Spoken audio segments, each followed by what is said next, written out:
Hi guys, we will be talking about different elements now and how they work together.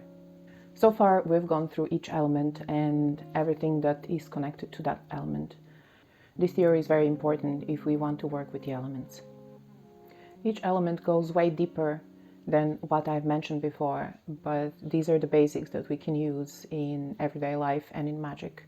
In the universe, those elements do not just exist without any connection. They're very well connected and they impact each other. And there are 4 different cycles in which the elements interact. 2 of them are positive cycles and 2 of them are pathologic or negative cycles, where it always includes that some elements are taking advantage of the others. An example of those pathological ones would be when an organ gets cancer, for example. Then that organ, even though it doesn't want to, pulls in the blood and the nutrition for the cancer, and all the other organs become weak, and this is how people die from cancer. We will not be talking about the negative cycles, however, because this is needed in medicine and not for us. We will be talking about the positive cycles, and those 2 positive cycles are the cycle of nourishment and the cycle of control. I've mentioned the cycle of nourishment in the first video, which is a mother-son relationship where every element nourishes the next one. This is how the energy is moving naturally from one element to the other, or from one organ to the other.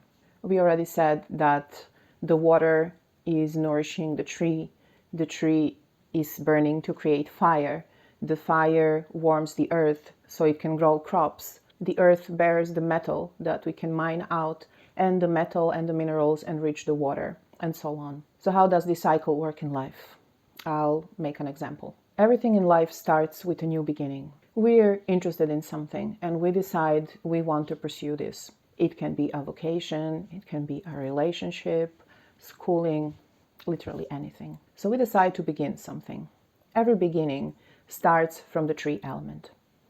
Then we put a lot of passion in it. And this is the fire element. The passion carries us to learn and to produce what we want and to advance. And at some point, we get established in this new thing. We know what we are doing and we like it. We have finished our school maybe, or we got married, or this is the time where we actually get something in return from everything we put in there. And this is the earth element. If the earth element is healthy and it doesn't stagnate, like it does for some people, we go further into the metal element. The metal element analyzes what we have achieved and decides to change stuff and optimize stuff so we can gain even more. We find our own way to do things. And after that comes the water element. The water element is connected to the fear and to the ends. And it depends on us and our water element state how we will react. We have come to an end of something. We have accomplished something. We have learned from the thing we wanted to learn so long ago. So if our water element is not good enough, we will have a fear of new things because we know something is coming to an end. It doesn't have to be a literal end. It can just be a way we do things, or this is not our primary thing in life anymore. If our water element is healthy, then we will be able to put an end to this thing, either fully, as let's say we've finished school, we have done this profession for a decade or 2, and we maybe feel like we're drawn to something else. Or we just put an end to the way we did things. We can start anew with new skills we acquired while doing this profession. And then we continue anew, but with a new knowledge. This is the cycle of nourishment. And we can choose any point in life and decide where we stand and what the next steps would be. Because if we are not going from one element to the other, problems occur. Because this is the natural way of dealing with stuff in our life. We start anew, we put in passion, we establish our presence there, we learn something from it, and we end a cycle. Now, what is the cycle of control? The cycle of control looks like the pentacle that we see in the 5-element drawings. And it is a grandmother-grandson relationship, meaning that every element impacts the one after the next. In a healthy body, this cycle makes sure that no element or no organ gets more energy than the other. That's why it's called the control cycle.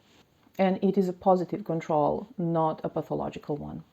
In this cycle, we know let's say that water element is being controlled by the earth element because earth can soak in water and control it that way.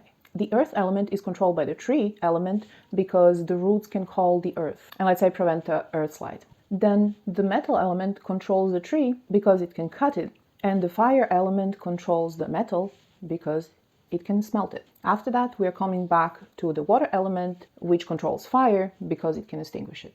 I will be going through two different control cycles in life. One that is normal and one that happens when there are problems. I will start with a control cycle which can be pathological because there are emotions which take over and which are not normal emotions. Let's say you are in a new love relationship and you have a new partner and you're very happy. It's the beginning of your relationship and you feel the whole fire of it, which is the fire element. Let's say your partner doesn't come home for the whole weekend and normally you feel the fear. This is the water element controlling the fire. You feel the fear that they're going to leave you, that something happened, but in new relationship, it mostly is fear if that person maybe met somebody new. So we naturally have the fear of loss. Because we are already in this story in our head that our partner might have met somebody new, we start worrying and getting jealous because, oh, we do not know what happened, so our earth element takes over the water element and we cannot think about anything else. We are trying to go through every little thing they said or did so we can analyze what happened there, what might have happened there. And naturally, because our emotions are not in balance, we think they might have cheated or just gone away or anything in that direction. The next element that takes over is tree. Tree controls the earth and tree deals with anger, with immense anger. They come home and we ask them right away what happened. And since we were not in balance this whole time through while they were gone, we do not believe them. We're still angry. So the next element that takes over the tree is the metal element and the sadness. We have broken up with them and now we are hurt again and wonder why we have found such a person, what happened, we will forever be alone. This shows a cycle that is imbalanced in a body that is imbalanced, and that is connected both to our emotions and our organs. Now let's look at the normal control cycle or a natural control cycle. This is a cycle where we have actually control over ourselves. Let's say we have a child and we love our child. Who doesn't? And we spend good time with our family and are just happy that we have this little person in our life. This is the fire element. So let's say we are in a car accident and the child is injured and we are very afraid for them because they have to be rushed into the hospital. This is the fear in us and it's the water element controlling the fire element or taking over the fire element. It is a fear that makes sense because the child is in actual danger. Let's say they're in surgery and throughout this procedure we are worried for them because we do not know how it will turn out. It takes hours. We're at this one place where we just wonder what will happen and hope and pray that everything will end up well. This again is normal worry. We might be in there very deep, but it is not a constructed thing in our head that we worry about, like in the previous story with the partner that we think is with somebody else, and this is why we worry. This is normal worry and natural because this is something that really happens to our child. The child comes out of surgery and is well. They say he or she will recover.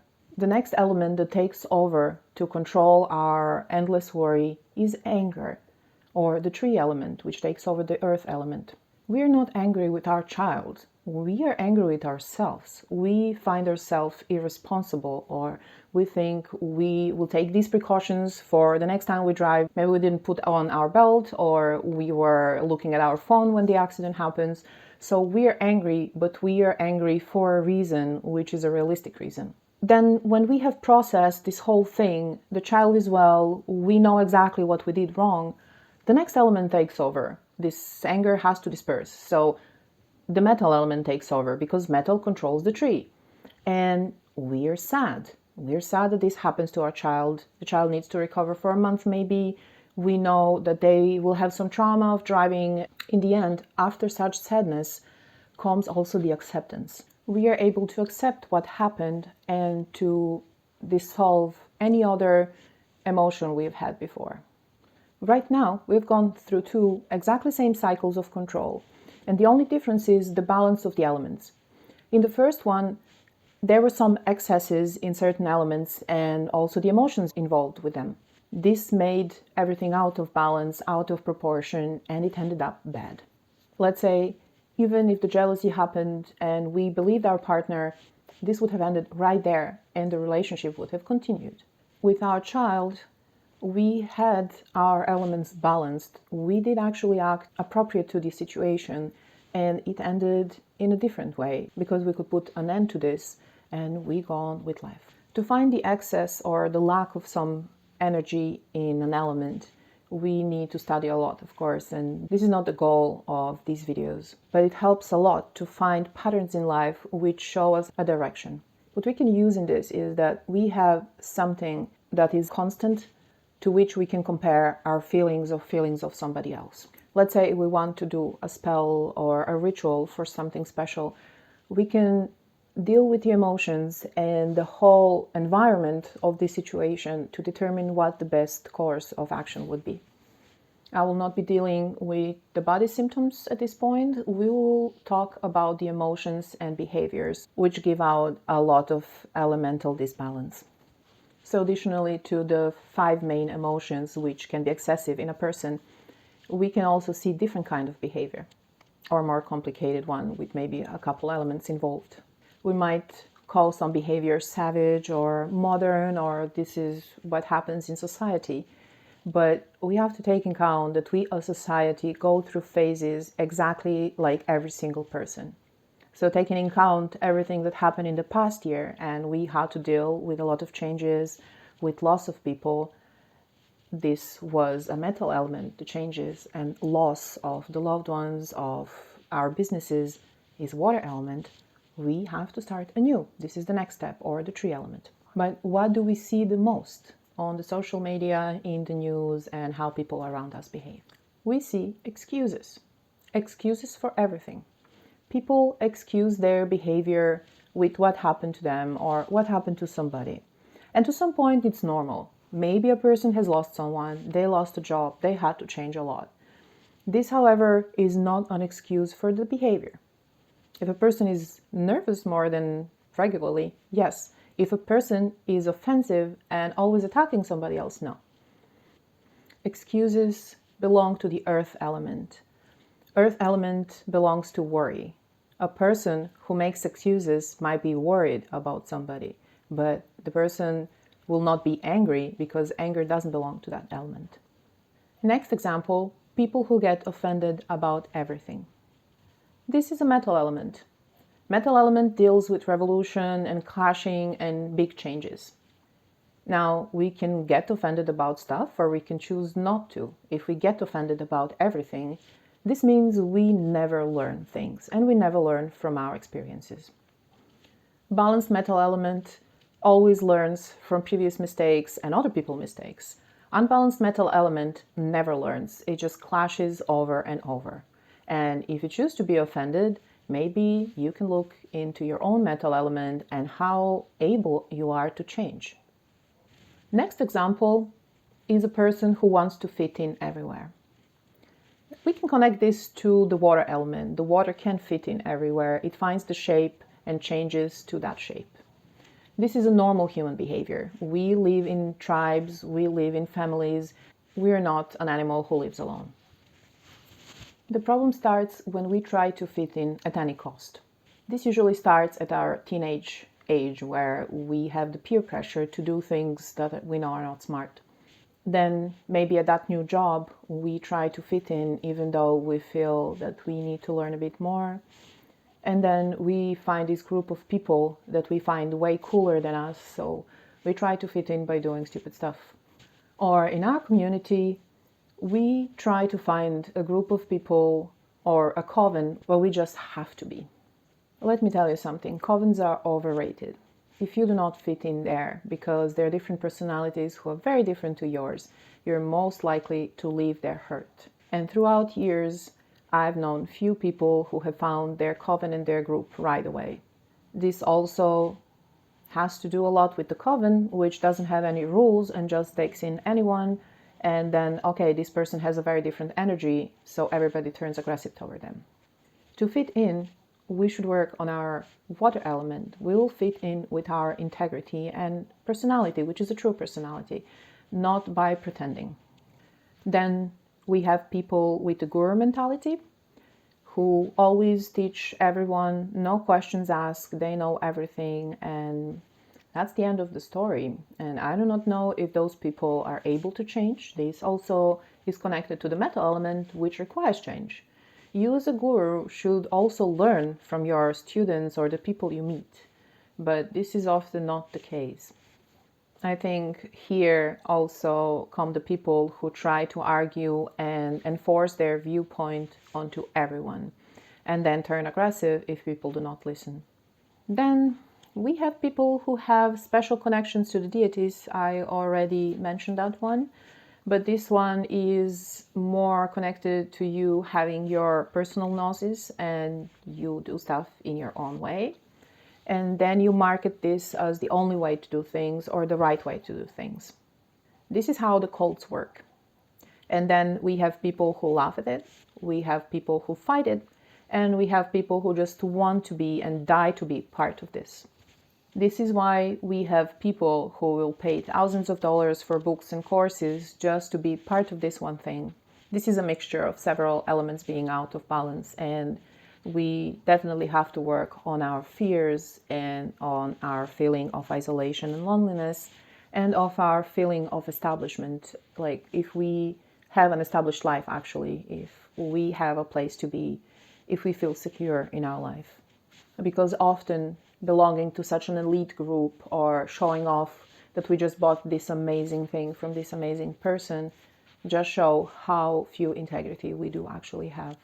Then the last example would be people who try to fix other people's lives while their life is in a huge mess, or people who try healing each other while they themselves need healing.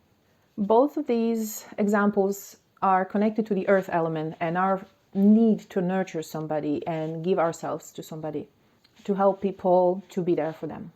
Now, this is a very natural feeling, like all the other feelings, that we want to fit in and we want to change with somebody or everything that I mentioned before. But this shows the earth out of balance. This is a power play of entropy and order, because we're trying to create order by creating order in other people's lives, while there is an utter chaos in our own lives. There is nothing wrong in helping others if we cannot currently help ourselves. But if this is our main focus in life, this brings us to another point. This is why we get sick. We, all of us, I think, know people who have done healing and then got sick themselves and realize that this is because they did not have enough distance to the people they're trying to help, or whatever happens to those people actually hits home way too hard because we have unresolved issues. So this is a way we can diagnose what is wrong, by analyzing the emotions that are involved in certain issue. In this last example, let's say a person tries to help everybody else first. We can decide what to do.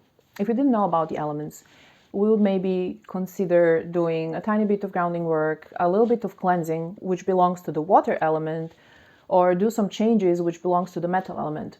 But we actually need to do something with our earth element.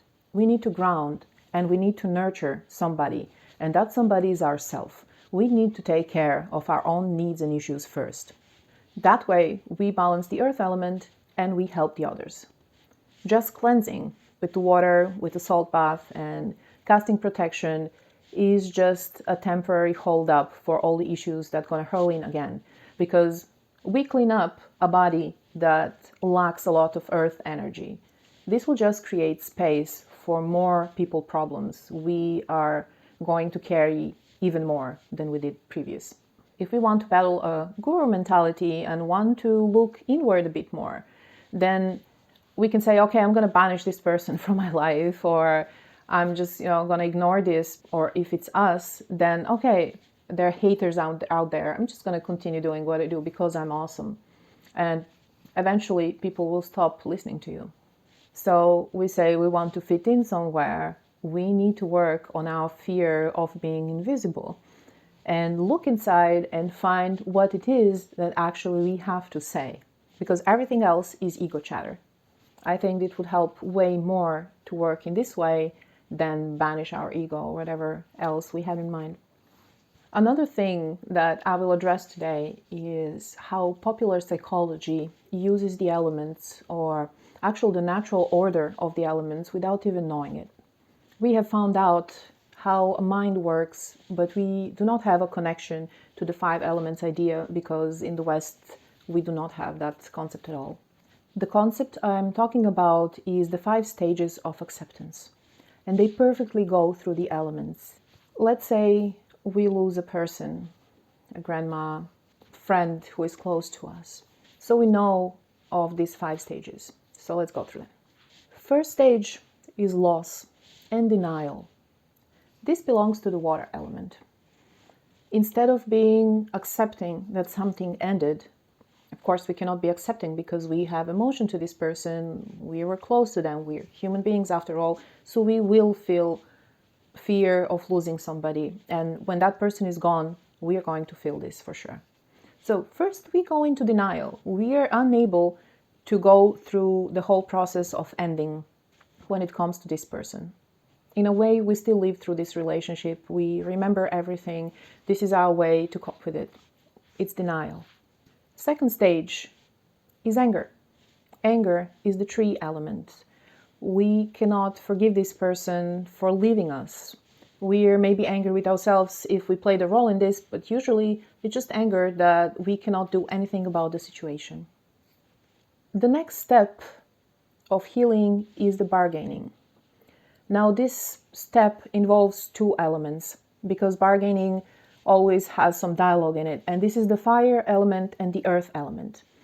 The fire question would be, if this person was just alive, we put our passion and hope in it, I will do this. It's us settling for something. It's the earth element. And then, oh God, please, if you bring this person back, I'm going to do everything to save them this time, to spend more time with them, to care more about them, which is again settling in the earth element. So we have those 2 intertwined. It could be also divided into 2 different processes, but this process goes so quickly from us hoping and then us settling for something that it's actually considered to be one. The 4th stage is depression. Depression comes after the earth, and it's the metal element, and this is us actually realizing that this person is gone. We go through our memories again.